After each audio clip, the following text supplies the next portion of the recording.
డబ్బులు ఎక్కడి నుంచి వస్తాయమ్మ? ఎందుకు అలాగే చూపిస్తున్నాను, అందరికీ చూపిస్తున్నాను నేను. మన చుట్టాలేగా వాళ్ళందరూ పర్లా చూపించినా ఏమి కాదు, మన చుట్టాలేగా వాళ్ళకి.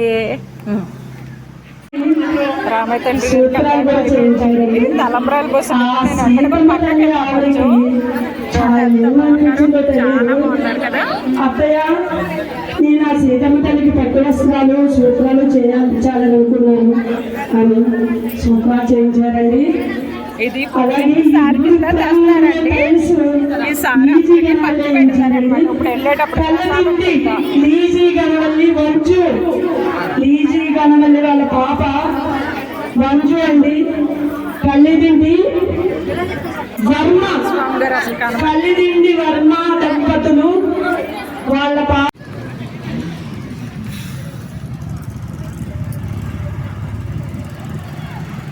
నాన్న కుర్చీ తెచ్చుకుని కూర్చోమ్మా.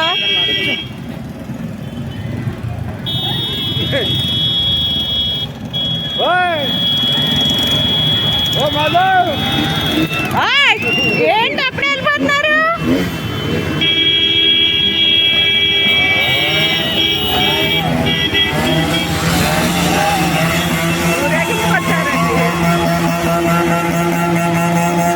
మీరు క్యారెట్లో డాన్స్ వాళ్ళు అనమాట. అయ్యో భలేవారే, బొమ్మలు భలే వేస్తారే. ఏంటి సగం అవ్వకుండా వెళ్ళిపోతున్నారు ఇలాగా? వేషాలు వేసిన వాళ్ళు అందరూ ట్రాక్టర్ ఎక్కేస్తున్నారండి.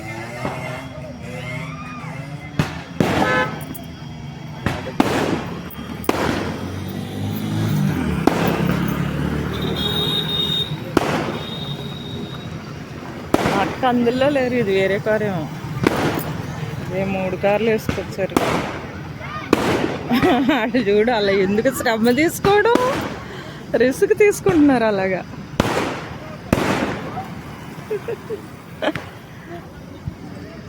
అయ్యో, ఇప్పుడు మనం నీళ్లు పోయకుండా వెళ్ళిపోతారేంటి స్వామి?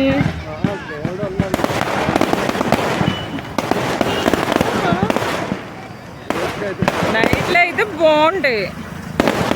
వీళ్ళేంటో మిట్ట మధ్యాహ్నం వేస్తుంది.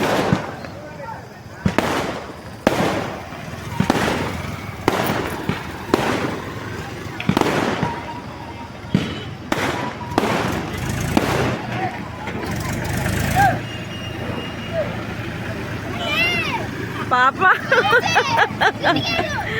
Bye bye bye. వెళ్ళి అక్కడ నిలబడ్డారు. అంత రిస్క్ తీసుకోవడం ఆ కారు మీద అవసరం వీళ్ళకి.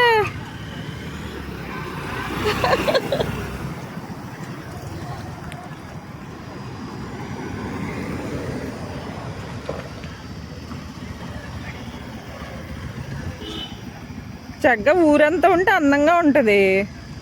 కొంచెం వచ్చి కొంచెం వెళ్ళిపోతున్నారు.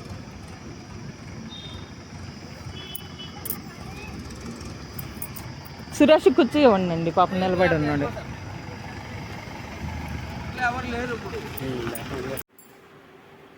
గుడికెళ్ళి వచ్చానండి, అలిగేశాడండి అయ్యగారు.